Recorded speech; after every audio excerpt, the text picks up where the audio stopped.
Good morning student. आज हम बसंत भाग 2 से पाठ 15 नीलकंठ रेखा चित्र पढ़ेंगे और इसकी लेखिका है महादेवी वर्मा। इस रेखा चित्र में लेखिका ने जीव जंतु के प्रति अपने प्रेम और लगाव को दर्शाया है। नीलकंठ का शाब्दिक अर्थ क्या होता है? नीला है जिसका कंठ, और वो कौन है? शिव जी।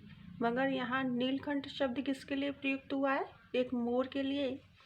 रेखा चित्र पढ़ते हैं।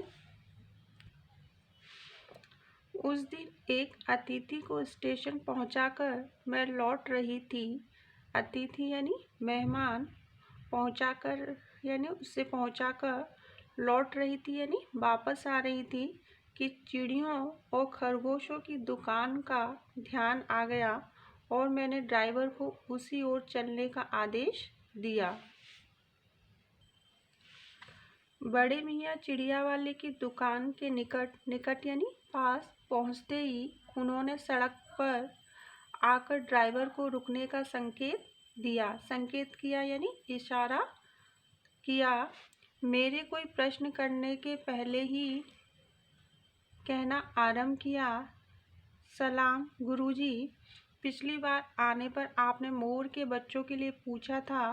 शंकरगढ़ से एक चिड़ी मार 2 मोर के बच्चे को पकड़ लाया है। चिड़ी मार यानी चिड़िया या पक्षियों का शिकार करने वाला। एक मोर है, एक मोरनी। आप पाल ले।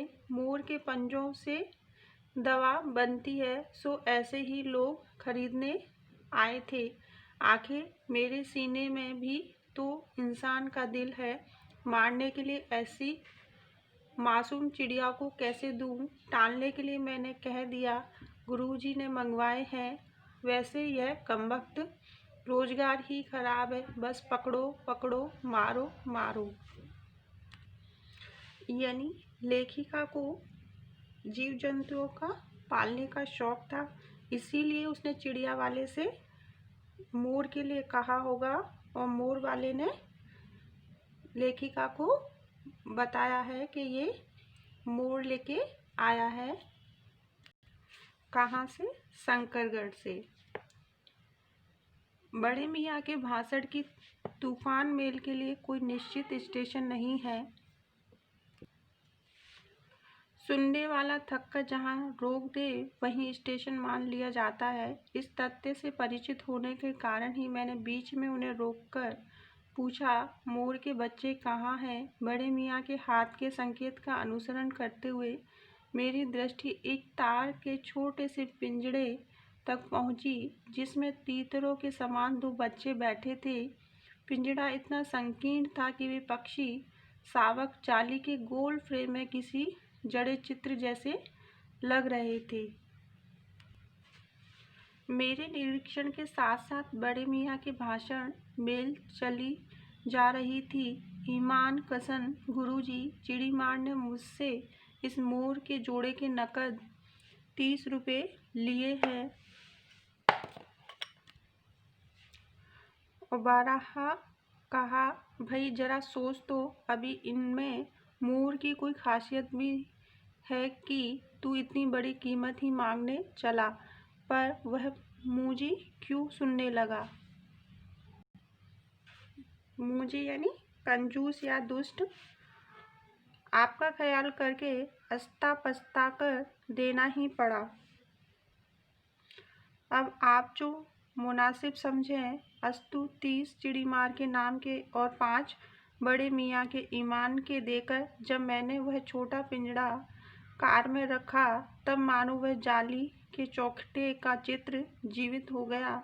दोनों पक्षी शावकों के छटपटाने से लगता था मानो पिंजड़ा ही सजीव और उड़ने योग्य हो गया है। यानी वो पिंजड़ा इतना सकड़ा था कि उसमें कोई पक्षी अच्छे से रह नहीं सकता था, वो छटपटाते रहते थे। इसलिए लेखिका को लग रहा था कि पिंजड़ा ही सजीव और उड़ने योग्य हो गया है। घर पहुंचने पर सब कहने लगे, तीतर है, मोर कहकर ठग लिया है। कदाचित अनेक बार ठगे जाने के कारण ही ठगे जाने की बात मेरे चिढ़ जाने की दुर्बलता बन गई। अप्रसन्न होकर मैंने कहा, मोर के क्या सुरखाब के पर लगे हैं? सुरखाब यानी एक छोटी सी सुंदर चिड़िया। यानी लेखिका को सब लोग चिढ़ा रहे थे कि मोर नहीं है, ये तो तीतर है, क्योंकि वो मोर क्या था, बहुत छोटा था, इसलिए उसकी पहचान करना इतना आसान नहीं था। तो सभी ने उनको चिढ़ाया कि आप तो मोर के बहाने तीतर लेकर आए हो। तो लेखिका को बहुत ही चिढ़ होने लगी, क्योंकि लेखिका के साथ ऐसी घटनाएं कई बार हो चुकी थी। है तो पक्षी ही, चिढ़ा दिया जाने के कारण संभवतः उन दोनों पक्षियों के प्रति मेरे व्यवहार और यत्न में कुछ विशेषता आ गई। पहले अपने पढ़ने लिखने के कमरे में उनकी पिंजड़ा रखकर उसका दरवाज़ा खोला, फिर 2 कटोरी में सत्तू की छोटी छोटी गोलियां और पानी रखा। वे दोनों ही चूहेदानी जैसे पिंजड़े से निकलकर कमरे में मानो खो गए, कभी मेज के नीचे घुस गए, कभी अलमारी के पीछे। अंत में इस लुका छिपी से थककर उन्होंने मेरी रद्दी कागजों की टोकरी को अपने नए बसेरे का गौरव प्रदान किया। 2-4 दिन वे इसी प्रकार दिन में इधर उधर गुप्तवास करते और रात में रद्दी की टोकरी में प्रकट होते रहे। गुप्तवास करते रहे यानी छिपकर रहते रहे, और फिर आश्वस्त हो जाने पर कभी मेरी मेज पर, कभी कुर्सी पर और कभी मेरे सिर पर अचानक आविर्भूत होने लगे। आविर्भूत यानी प्रकट होने लगे। खिड़कियों में तो जाली लगी थी, पर दरवाज़ा मुझे निरंतर बंद रखना पड़ता था। खुला रहने पर चित्रा, मेरी बिल्ली, इन नवगंतुकों को पता लगा सकती थी। नवागंतुकों यानी नए आए हुए मेहमान। तब इसके शोध का क्या परिणाम होता है, यह अनुमान करना कठिन नहीं। वैसे वह चूहों पर भी आक्रमण नहीं करती, परंतु यहाँ तो 2 सर्वथा अपरिचित पक्षियों की अनधिकार चेष्टा का प्रश्न था। उसके लिए दरवाज़ा बंद रहे, यह दोनों उसकी दृष्टि में ऐरे गहरे मेरी मेज को अपना सिंहासन बना लें। यह स्थिति चित्रा जैसी अभिमानिनी मर्जारी के लिए ऐसा है कही जाएगी। मार्जारी कौन थी? एक बिल्ली। ऐसा यानी असहनीय।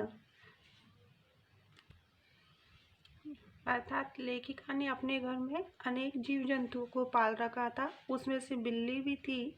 तो अगर वो दरवाज़ा खुला रखती तो वह मोर को देख लेती और वो मोर पर आक्रमण कर देती। हालांकि वो बिल्ली कैसी थी, पालतू थी, वो किसी भी जानवर को नहीं मारती थी, लेकिन वो नए थे इसलिए वो उस पर आक्रमण कर सकती थी। इसलिए लेखिका को अपने घर के दरवाजे बंद ही रखने पड़ते थे।